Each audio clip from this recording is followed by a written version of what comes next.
special emergency season 4 of the Green Noise podcast.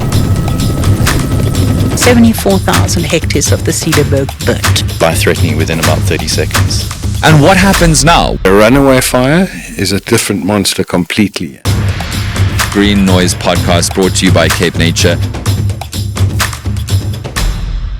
Welcome back to Green Noise, a podcast from Cape Nature, who is the Biodiversity Conservation Authority of the Cape. My name is Dan Corder. This is a special emergency podcast series, season 4.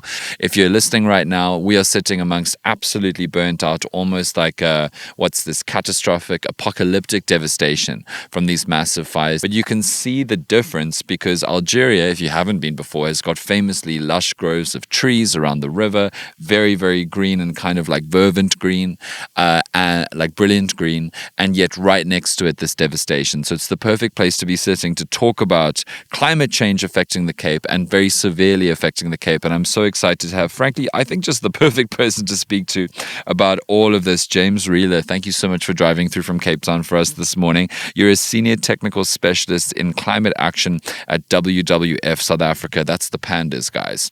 Not the pandas everywhere, but that's famously, maybe the world's most famous panda, the World Wildlife. Or was the name changed? World Wildlife Foundation. Yes. So we originally were the World Wildlife Fund, and our American office is still called that. Okay. But we changed because the focus was not exclusively on wildlife, but more broadly on nature. So a worldwide fund for nature. Right. And that's been some 30 years, but the legacy lives with us. Yes. And you've been working in this broad field for like 2 decades at least, working in a variety of things, monitoring and measuring climate change and the impact of climate change on different environments, but also something which is hot button political topic this year. So I really feel like my two worlds are colliding, which is just energy transition to low carbon economies, trying to make green policy at a government level to try and offset the worst impacts of climate change and help humans live, thrive, and work better and more fulfilled lives in the context of a rapidly changing environment. You sitting in the Cederberg today looking at this, does this feel like climate change to you? We're all living it. This is not a thing that we're waiting to come down the pipeline. We can all see it around us, and anybody who's paying attention can feel it happening. And yes, this is quite a graphic example of it. Not that there haven't been fires before, but we can see the nature of fires and the nature of the extreme events changing around us. So from all the work that you've done, and I'm sure that you obviously have a very richly informed global perspective, but I want to ask you about what you've seen of climate change and how it started to affect, or rapid climate change at least, because as we know, the climate is always changing, but rapid human industry instigated climate change or exacerbated climate change. What have you seen the significant effects being in South Africa and even more locally in the Cape? And what can we expect to happen more and more in future? So I think the point about climate change is it's not bringing anything particularly new. It's not like we haven't had extreme events, but the measure of that extremity is changing. So if you think about, what was once a 1 in 100 year flood, those may come now once in every 20 years. And so we've seen some of the extreme events happening. The worst floods in the Western Cape actually haven't been in the last 20 years. They're historical. But that is exactly the point, is that we have seen a large number of events that were sort of on par with the second, and those would typically only happen once every 50 years. Similarly with the wildfires, we're seeing increasing intensity of wildfires, and that's the sort of thing that you would anticipate. And then lastly, the big one that we're facing all the way along the garden route at the moment, and have historically seen famously in Cape Town, is actual droughts. And part of this is to be expected. As the air warms up, it can hold more water, and that means both that it sucks it up and retains it for longer, so you're more likely to get those drought periods. But also, when it does rain, it rains more intensely, and you get those flood events. And that sort of dryness of the air, if you like, that sucking up of the water, impacts on vegetation. That's where you tend to get those sort of drivers of wildfires. The vegetation dries out more rapidly because it's evaporating. We have more transpiration, and higher wind speeds also tend to happen. So one big question I've sort of fielded a lot in the last year or so is this the new normal when we're looking at these sorts of extremes? And the answer to that is no. As long as we're not addressing the drivers, this is actually just the baseline from which the rest of our lives are going. So, which is not to say we're going to have extreme events every year, but we can anticipate that this is going to be more common. So we were recording some episodes yesterday, and it was much windier, and it was bleak, and there was cloud cover, and there was rain. And because of the fires, I was looking out off of the stoop of one of the Algeria accommodations and seeing the soil erosion, the dust storms happening in real time that would never happen here pre the burns, because there was vegetation with root systems that was holding down and keeping the soil firm. And then you add that, you add to that the fact that extreme rain is going to cause that erosion to happen even more quickly in the wake of a fire. The Cederberg had a flash flood here just a couple of weeks ago. Someone was telling me that there were 30 millimeters of rain in 30 minutes. And on the one hand, you're like, well, that's great. There's water in the ground. Fires are less likely. But on the other hand, the kind of degradation. And so I was wondering if you could tell us a little bit more about, in between the extreme weather events, how the extreme weather events are causing natural ecosystems to change through things like the degradation I just described. Yeah. I mean, that's a very good point. And I would hasten to say that it's not just climate change that is impacting on ecosystems. Of course, we've had massive expansion of agriculture over the last 100 years. We've got, infrastructure. We have invasive alien plants climbing into areas that they weren't before, and that affects water regimes. But your example is a fantastic one. Where you have had a wildfire, you've removed all of the vegetation that historically would have slowed water flows, allowed it to penetrate into the ground.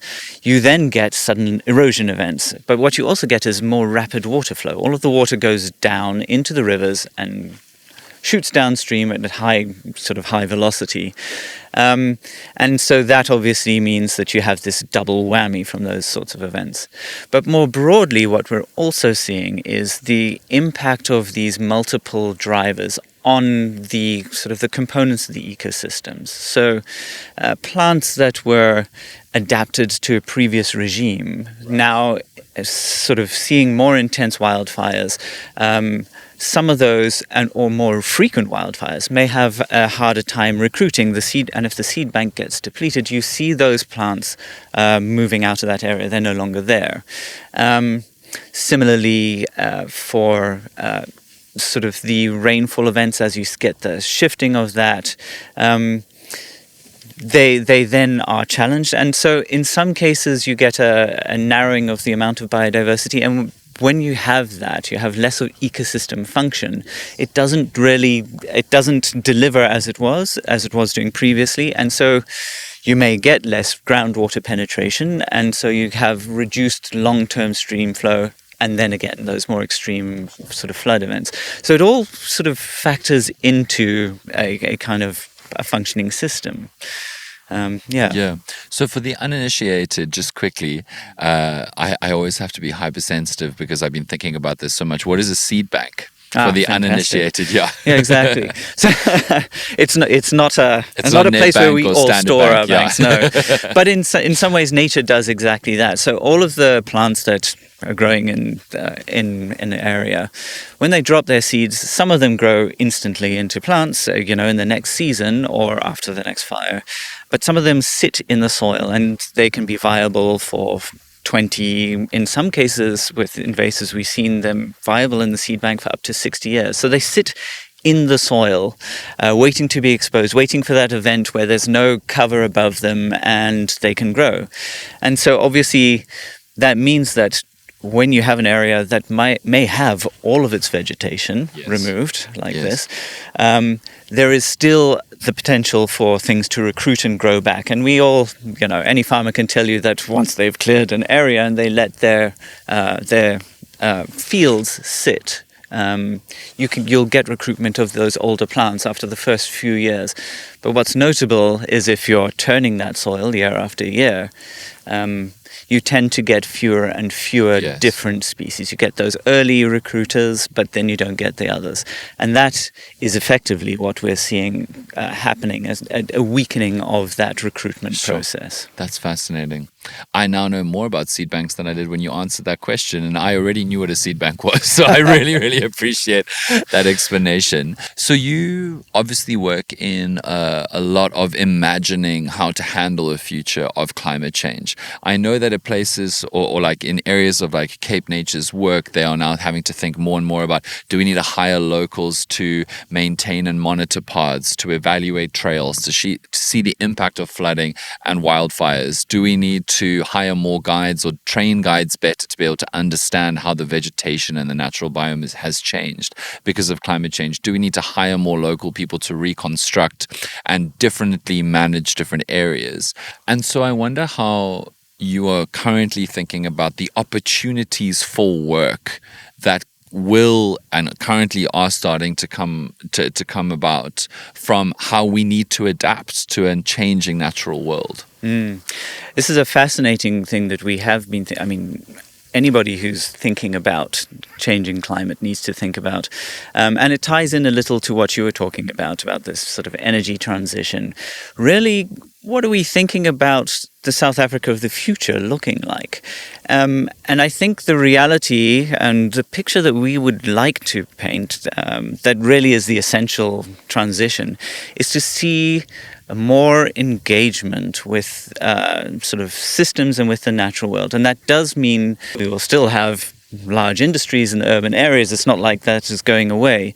But a lot of the big opportunities come in this kind of integrated landscape management. There will be hopefully a lot more employment around the removal of those invasive alien plants, because that's a critical climate adaptation measure. But it's also, it has broader implications for how we manage the landscape. What do you do then with the landscape? It's not all going to turn to agriculture. In fact, some areas of agriculture are going to be more challenged than others.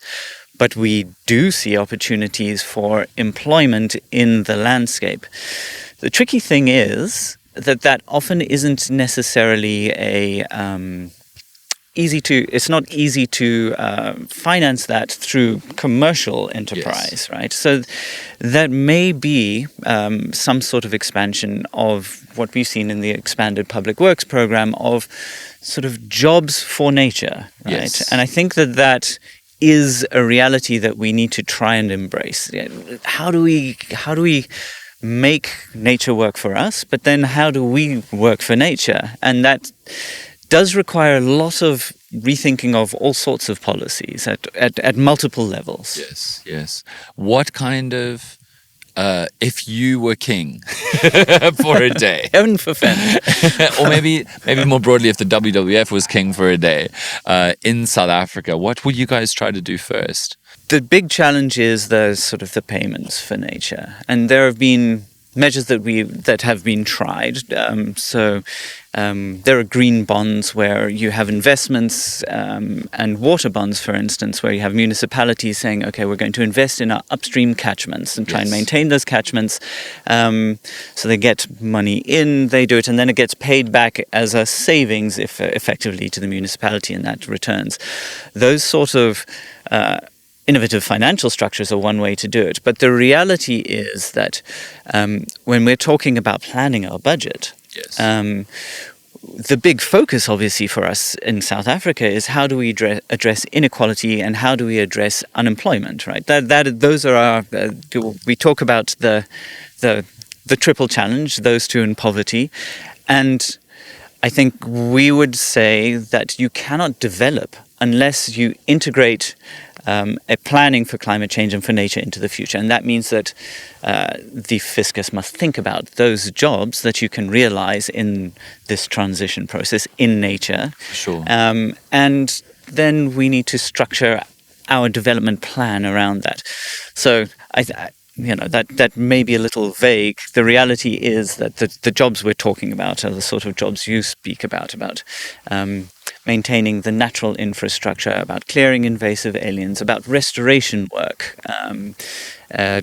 Rivers are obviously going to be our lifeblood and continue to be our lifeblood, but as we see it drying in the center of the country and parts of the Western Cape here, it becomes more critical how we deal with that management. Yes. And so there are some technical jobs around agriculture and reducing water usage there, but there are obviously going to be concomitant upstream management jobs. How do you make sure the watershed works well to conserve and regulate the flows of the water we do have? It's a great example. Like on the last season of Green Noise, Hottentots Holland, I literally spoke with people whose job it was to go and hunt pine trees at the very top of extremely remote mountain banks where no humans can usually go at all. But those pines fundamentally affect the way that the water does or does not run down to the downstream municipalities. It's exactly like that. Exactly. I imagine you also think a lot about just energy transition, right? So like an ironical, I don't know if there is a silver lining to load shedding, but if I were to find one, it would be the rapid ripping away of red tape to allow for quick development solar farms and wind farms in different areas of South Africa, particularly places like the Northern Cape with solar farms. That's really exciting. Absolutely. I mean, there's the flip side. There's many flip sides, of course, to the load shedding. One of them is that it has effectively locked in coal power for longer because we need to maintain that base load. We have this shortage. But the opportunity of renewable energy is massive. It is the cheapest form of energy available to humanity now. But not only that, it's the cheapest form of energy ever. If you think about the amount of work and effort that goes into providing it, and then the return of energy, it beats all sort of rivals. All rivals. Yeah. It's not without its risks, of course, and I think this also speaks to the point where you mentioned the just energy transition, and that just does a lot of lifting. The International Labour Organization really focuses just on ensuring that those who lose jobs in the transition, so the coal miners and the coal plants particularly, are still employed. But for South Africa, we have a much larger issue of justice that we need to navigate in this transition, which is we already have an underserved population, many people who don't have jobs, that we hope to provide jobs. Correct. And there is a natural footprint, of course, to renewable energy. When you think about the spatial footprint of, a large solar farm, it can be quite significant, a lot of land. And with WWF, we're obviously concerned about how you use that land, and how you benefit the local communities. But there are opportunities around that. Proper spatial planning can reduce the footprint. It can actually, wind farms can bolster natural conservation areas, in fact. That's interesting. If you had often you would want to put it on an upper, sort of a high area. Right. And that could have a significant footprint in terms of conservation, but it actually also, a single tower may have less than a hectare and could provide finance to conserve a much larger area around it. So those sorts of opportunities exist for the planning. So the finance for supporting the nature could come from that. And there are also opportunities around agriculture. Yes. For a lot of South Africa, agriculture, we have a very limited agricultural area, but there are areas that might be viable where it's slightly less hot or there's slightly less water use. Combining PV, so photovoltaic solar, with agriculture can lead. We've seen what they call photovoltaics. It can reduce the evapotranspiration, and you can actually end up growing vegetables or plants under the PV because it reduces that loss of water, and you can tie it to irrigation structures. So there are opportunities if we integrate the funding. Can I ask a dumb question? Well, maybe I've already asked a bunch of dumb questions, but can I ask one dumb question right now?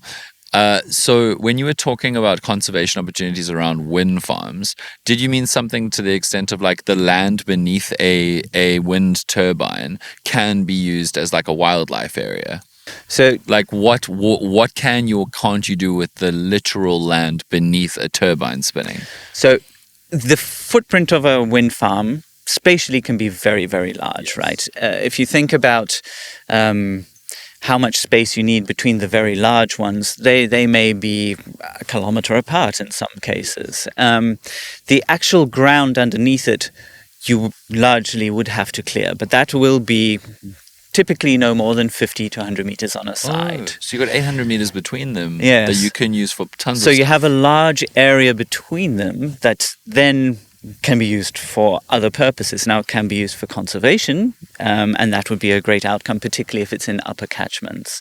It could also be used for agriculture. So there is a concern that it might, we might impact on our usage, our agricultural land by putting sort of renewable energy But into it's only it. 100 meters each way. Yes, so you Okay. can. Of course, there are other impacts. It does, you want to avoid places where you have high biodiversity, particularly for birds, because they can get knocked out by the Yes. by the turbines, and migratory routes are clearly you need to avoid. But those things, as I say, if you do the planning, the spatial planning properly, and you bring in the expertise, you can avoid those areas and still do it. And we mustn't underestimate the footprint of Yes. coal has really transformed huge parts of Gauteng Totally. and Limpopo and Mpumalanga, and that really is only likely to continue because it extends. We increase the land area usage. And I did actually want to ask about that. So a lot of what you have described seems to be the best answer. So it's like commercially non-viable stuff. Or no, that's not fair. Not commercially non-viable, but not as exciting to big capital private companies as other money-making alternatives that are less good for the world and our ability to live on it. And so a lot of what you've described is like an expanded public works program, water bonds and green bonds or whatever. That's all government work. But how can we imagine a world, how can we re-incentivize a world to lead to private companies going, actually, this is in my best interest to try and make money in ways that are better for the planet? This is really the biggest question of the modern world. We have the... Have you seen it work anywhere, like with certain kinds of industries in different places? It often comes down to regulation. So many companies will do what they can to the level of their ability, and we work with companies that do that, right? So the environmental and social and governance, that ESG element, some of it is required, but certainly some companies work beyond that to try and look within their supply chains to address it, and that sort of approach is very, very valuable. But when it comes down to it, often the bottom line is delivery of value for shareholders. Yes.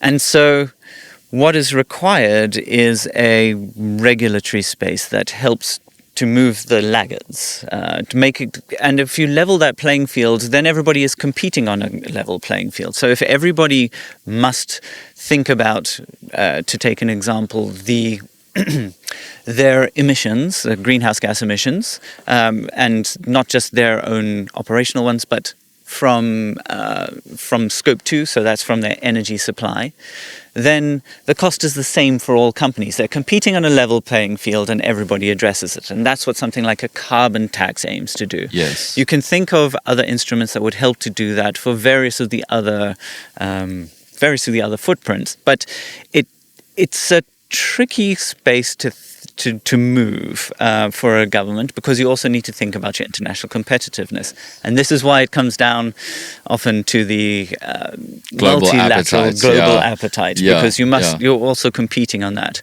So we don't have answers for the globe, or at least we don't have ones that people are not yet ready to make them. Totally.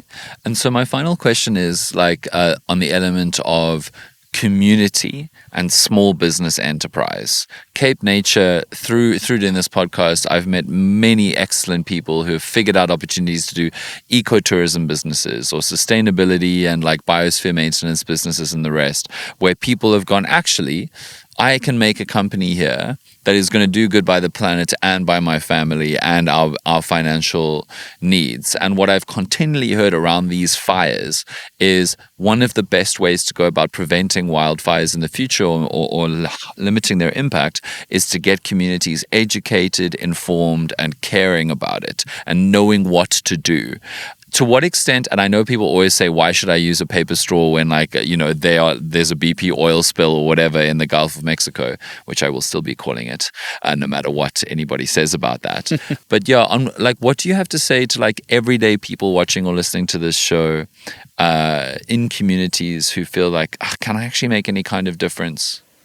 Listen, I think you cannot overstate the value that individual people working together can make. When it comes down to it, we feel like there's a certain inevitability about our current systemic structure because that's what we live in, right? But the same thing was true of the divine right of kings somewhere down the line. Right. What changed is people's minds. And so all of us have a footprint and all of us are within our communities working within the space. The more you support your local community, the more you think about the impacts of what you're doing, the more you're able to do. And that's really about the amplification as well. So your example was about one or two companies or small, medium enterprises really making a difference. And that is amazing. And we should be making sure that there is finance to support those sorts of things.